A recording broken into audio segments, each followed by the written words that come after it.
कलयुग समाप्त हो गया, कल के अवतार आने वाले हैं, ये होगा, महाप्रलय होगा, ये होगा, वो होगा।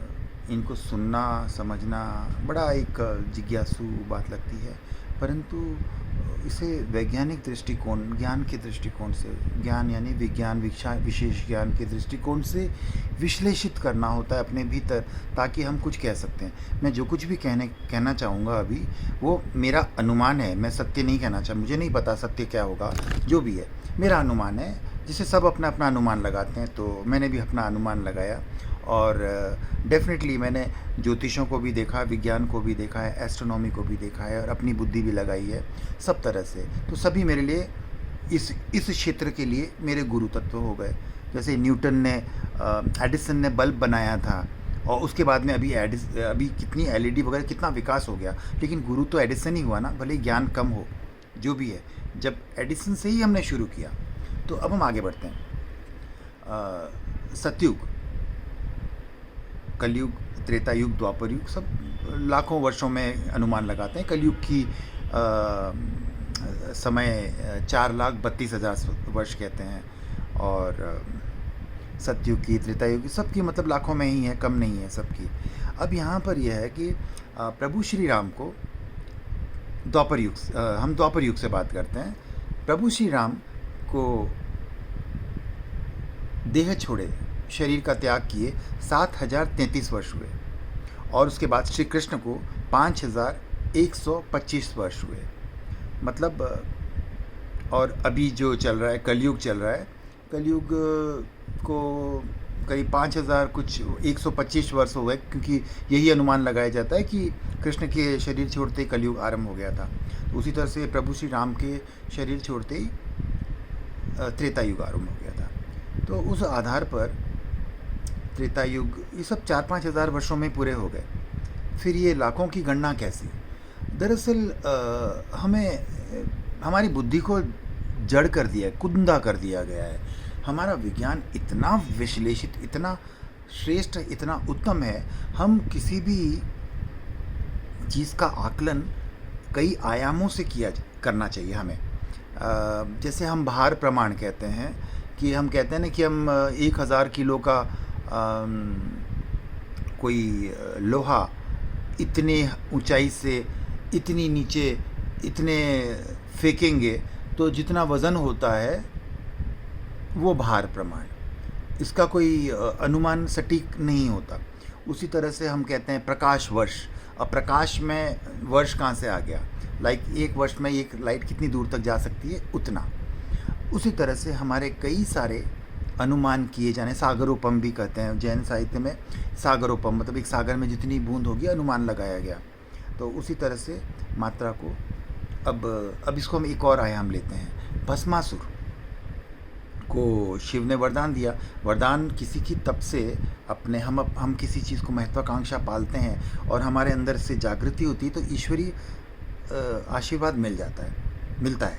चाहे वो उसामा बिन लादेन हो, सदाम हुसैन हो, आतंकवादी हो, या फिर कोई श्रेष्ठ हो, बिल गेट्स हो, स्टीव जॉब हो, रतन टाटा जी हो, ऐसे बड़े बड़े लोग हैं, वॉरेन बफेट हो, बहुत से लोग हैं। आशीर्वाद सबको मिलता है उनके पराक्रम पुरुषार्थ से। सकारात्मकता उनकी बुद्धि, चेतन और विवेक पर निर्धारित करता है। अगर आप नकारात्मक जा रहे हो, तो प्रकृति आपसे एक कदम आगे होती है। भस्मासुर को आशीर्वाद दिया था, वरदान मिला था, वो कभी नहीं मरेगा। वो जिसके ऊपर हाथ रखेगा वो ज़रूर मर जाएगा, वो भस्म हो जाएगा, चाहे वो कोई भी क्यों नहीं हो। तो इसी आशीर्वाद का तोड़ मोहिनी अवतार में लिया। नृत्य करते करते भस्मासुर का हाथ गया, तो इसलिए हर एक का तोड़ निकाला जाता है। उसी तरह से महिषासुर का भी, स्त्री, पराक्रमी, ये दुनिया भर की चीज़, वहाँ ब्रह्मा विष्णु महेश को सर्वश्रेष्ठ समझ लिया उसने, और स्त्री को तुच्छ समझा, तो स्त्री से ही मारा गया। रामायण काल में प्रकृति पाप को ज़्यादा समय तक बर्दाश्त नहीं करती, और रावण भी परम ज्ञानी था, उसे भी अमरत्व का वरदान था, उसकी नाभि में अमृत कुंड था, और उसने ऐसा कृत्य किया ताकि प्रभु राम उसको मारे। उसे मरना था राम के हाथों। तो अब ऐसे तो कोई राम मारेंगे नहीं, क्यों मारेंगे? राम ने सीता को दोबारा पाने के लिए कई बार कई मैत्री संदेश भेजे, कई संबोधन भेजा, लेकिन रावण नहीं माना। रावण अपनी दूरदृष्टिता से, मैंने रावण के काफ़ी शास्त्र पढ़े हैं, सब समझ में आ रहा है, तो मैं रावण की बुद्धि का विवेक को मैं थोड़ा सा ले रहा हूँ। हम अपनी बुद्धि से सोचेंगे तो रावण बहुत बुरा निकलता है। रावण ने सीता माता को स्पर्श भी नहीं किया, हम उसका पुतला जलाते हैं। हम भूल जाते हैं हमारे भारत में पिछले 700 वर्षों में आक्रांताओं ने भयंकर बलात्कार किया है, और हम उनको अपने घर में भाईचारे के हिसाब से रखते हैं। तो ये बात मेरी समझ में नहीं आती, खैर छोड़। और श्री रावण ने लाखों वर्षों का जो पाप था, उस भार को समय प्रमाण से ज़्यादा करके पूरा कर दिया, भार प्रमाण से पूरा कर दिया। उस पाप को भार प्रमाण से पूरा कर दिया, और राम के द्वारा समाप्त हुआ, युग समाप्त हुआ। द्वापर युग में कंस ने, जरासंध ने और बाद में कौरवों ने अपने पाप की मात्रा को बढ़ाकर धरती के पाप का युग जो था 2 लाख 3 लाख वर्ष का आयुष को पूरा कर दिया। जैसे मोबाइल में टॉक टाइम मिलता है ना, 1 घंटे का टॉक टाइम मिलता है, और आपको 1 महीने का पीरियड मिलता है। अगर आपने उसको 1 महीना चलाओ या फिर 1 दिन में पूरा कर लो, तो इस तरह से पाप के भार की मात्रा से युग को पूरा किया गया। कलयुग में 4,32,000 कई गुना ज़्यादा रहा है समय, लेकिन उस आधार पर धरती की आबादी आज 800 करोड़ है, जबकि मात्रा विज्ञान और प्रकृति के अनुसार 30, 35, 40 करोड़ से ऊपर नहीं होनी चाहिए। तो 800 करोड़ का अर्थ होता है कि 20 से 30 गुना, 30 से 40 गुना, या इतनी गुना तो मनुष्य की आबादी हो गई। और उसके बाद में पाप की पराकाष्ठा। मनुष्य तो आज भी 33 करोड़ ही है, बाकी के लोग जो मनुष्य नहीं है, क्योंकि वो सिर्फ पाप वर्तन करने के लिए पैदा हुए हैं, धरती का वजन बढ़ाने के लिए, पाप को बढ़ाने के लिए। धरती का वजन नहीं बढ़ता, पाप का वजन बढ़ाने के लिए, और उनके द्वारा कृत्य किए गए। हम कहते हैं जो कुछ भी होता है ईश्वर की मर्जी से होता है, तो जितनी भी गंदगी हुई है सब ईश्वर की मर्जी। ईश्वर चाहता है जल्दी से जल्दी जो पाप 4,32,000 वर्ष में पूरे होने चाहिए, जल्दी से पूरा करो, ताकि इस कलयुग को समाप्त करो। अब ये ज्योतिष समझाएंगे, ज्योतिष गणना के आधार पे कौन सा समय उपयुक्त होता है। तो धरती का विनाश है, अंत है, पर्यावरण, प्रकृति, सब कुछ संरचना, धरती के प्रलय वगैरह सब चीज़ें एक साथ चलती है। और अब हम विज्ञान की दृष्टि से देखते हैं, जैसे हमारा शरीर है, हमें अगर शुगर की बीमारी होती है, तो या तो हम अपने शुगर के लेवल को ठीक करें, या फिर जय श्री राम, कोई भी बीमारी है, हेमोग्लोबिन है, हम अस्वस्थ हो जाते हैं, हमारा शरीर नहीं ले पाता, तो हम उसका उपाय करते हैं, हम अपने आप को स्वस्थ करते हैं। तो धरती की आबादी, धरती, हम संपूर्ण धरती मिलकर एक शरीर है, जिसके अंदर मधुमक्खी से लेके मनुष्य तक, चींटी से लेके सबकी एक निश्चित मात्रा होती है। जैसे कि ब्लड है, शुगर है, कैल्शियम है, हेमोग्लोबिन है, दुनिया भर के अवयव है, सब मिलकर निश्चित मात्रा होती है, और उस हिसाब से एक धरती संचालित होती है।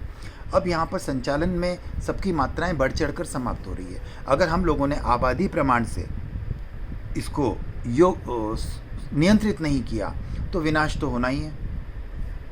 और मनुष्य का मस्तिष्क सक्रिय होता है। मनुष्य प्रकृति के सभी जीवों से अलग है। अलग का मतलब होता है प्रकृति चक्र से बाहर है। प्रकृति के चक्र के सभी जीव प्रकृति के अनुशासन से चलती है, और मनुष्य अपने आप में स्वतंत्र मस्तिष्क होता है, क्योंकि मनुष्य के अंदर योग्यता है, परमात्मा को भी प्राप्त कर सकता है और शैतान भी बन सकता है। तो इसके लिए उसको स्वतंत्र छोड़ा गया है। और मनुष्य का मस्तिष्क सृष्टि के संचालन में कार्य करता है। जैसे हमारे कंप्यूटर के अंदर एक एक चीज़ कार्य की होती है, उसमें सॉफ्टवेयर बूस्टर्स भी होते हैं और वायरसेस भी होते हैं। तो भारत में, विश्व में, पूरे जगत में जो करीब करीब 750 करोड़ लोग हैं, ये वायरसेस हैं, जिनका लक्ष्य प्रकृति चक्र से बाहर निकलने के बाद में आपका सॉफ्टवेयर विज्ञान चालू होता है। आप आत्मा से परमात्मा की स्थिति पे जाने के लिए, like extreme of your souls, आपकी आत्मा के परम लक्ष्य को प्राप्त करने का आपका पुरुषार्थ होता है। आप एक जन्म में भी प्राप्त कर सकते हैं। प्रकृति के बाकी जीवों के साथ में ये नहीं होता, वो अपने गति में चलते हैं, कर्म निर्जरा करते हैं। मनुष्य उस कर्तव्य से भटक गया है। जब मनुष्य को जब पशुवत जीवन जीना है, अपने शरीर के आधार पर ही जीवन जीना है, तब उसे उन पशु योनि में ही चले जाना चाहिए, क्योंकि उसकी योग्यता नहीं है इस शरीर की। उसकी योग्यता शरीर के लिए उपयुक्त शरीर है। पशुओं के 84 लाख योनि कहते हैं ना कोई शरीर उनकी योग्यता के प्रमाण में है, उस शरीर में चले जाएंगे। तो प्रकृति इस तरह से विनाश करती है, एक बस्ट होता है, क्योंकि ये इतने सारे मस्तिष्क प्रकृति को नष्ट करने में लगे हुए हैं। धरती के स्वास्थ्य के लिए इतने सारे जो वायरसेस हैं, ये कैंसर हैं। प्रकृति के लिए इतने सारे मनुष्य की कोई आवश्यकता नहीं है। ये प्रलय का कारण है। ज्योतिष बताएंगे क्या है, भविष्य मालिका, भविष्य पुराण, जैन शास्त्र, बौद्ध शास्त्र, हर शास्त्रों में यही बातें लिखी है। अब लकीर के फ़कीर बनने से काम नहीं चलता। साधु संतों को भजन कीर्तन करने से कुछ नहीं होगा, डिकोड करना होता है शास्त्रों को। आपका काम क्या है? शास्त्रों का विश्लेषण करना, उनके मर्म को समझना। ये सारे के सारे किसी बहुत बड़े विज्ञान को विश्लेषित करने के प्रयास हैं। मंत्र पर भावना नहीं की जाती, नृत्य नहीं किया जाता है। मंत्रों पर चिंतन, मनन, साधना और क्या उद्देश्य है हर चीज़ का। आपके मनोविज्ञान, आत्मविज्ञान, इन सब चीज़ों पर आपका वर्चस्व होना चाहिए। ओम शांति। जय गुरुदेव।